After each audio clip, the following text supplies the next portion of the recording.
Good morning and happy Monday. I hope you had a great weekend. I hope you were able to get out and enjoy the beautiful weather. Today is April 20 already. I can't believe we're already this far in April. And I do want to say I am so sad that we will not be getting back to school in the classroom together.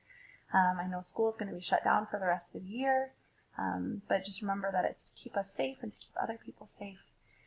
I am always here, so please let me know if you need anything. You can keep sending me pictures and videos, and I'll do my best to communicate with you too. Please know that I love you and I care about you and I miss you. So let me know if there's anything that I can do for you guys. All right, remember, see and be seen. Do what you can to be seen and be seen at home. I would love to hear some of those ways that you're being seen and be seen. You can make a little bee and you can send it to me in the mail or take a picture and you can tell me about some of those things.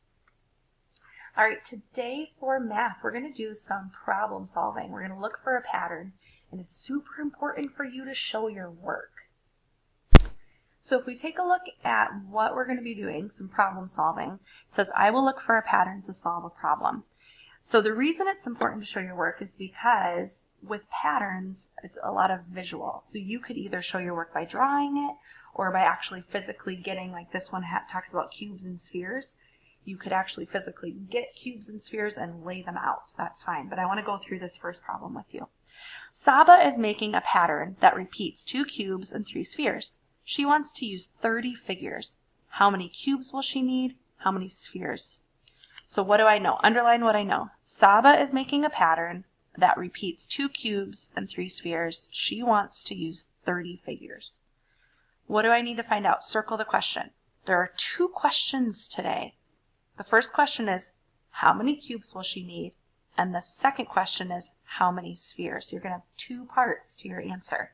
So if I take a look, I want to continue this pattern. So I have 5, 10, 15 figures so far. How many do I need? I need 30. So I'm going to keep going. And I'm going to just draw 2-dimensional figures instead of 3.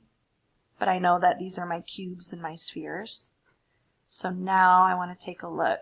5, 10, 15, 20, 25. I'm not quite there. 30. So I have 30 figures. 5, 10, 15, 20, 25, 30.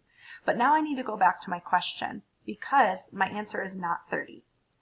How many cubes will she need? So I'm going to take a look and I see there's 2. So I'm going to count by 2s. 2, 4, 6, 8, 10, 12. She will need 12 cubes. How many spheres?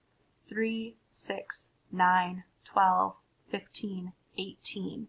Now, I want to make sure that this makes sense. It says, is my answer reasonable? If I add 12 and 18 together, I need to make sure it actually equals 30 because that's how many figures she wants to use. 8 plus 2 is 10. Carry the 1. 30. Okay, so my answer is reasonable.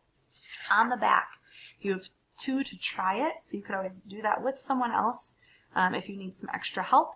And then the last 2 are your turn, so make sure you draw it out, or if you have things at home to use, you can use those as well.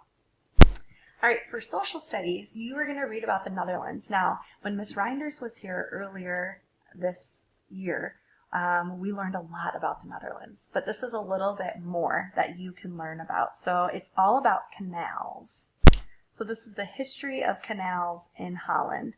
So they're going to go through, they're going to show you pictures, they're going to talk about famous cities that have a lot of canals. So it's just a lot of great information, pictures that you can see as well. So take a look at that. After social studies, you're going to do reading, Mice and Beans. You're going to reread that story. You've read it once. You're going to think about these questions in your purple journal. What clues do the illustrations give you that the story is a fantasy? How do you think the problem will be solved? Could this happen in real life? So keep those in mind. For grammar, we're going to complete grammar page 127 and talking about adjectives again.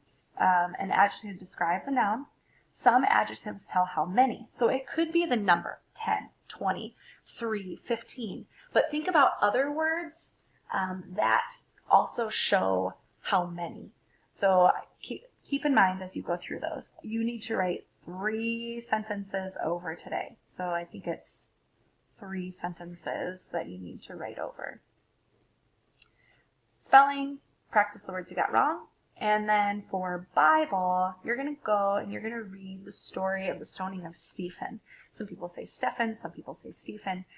He's what we call a martyr. So you're going to read about Stephen and his faith today. Happy Monday.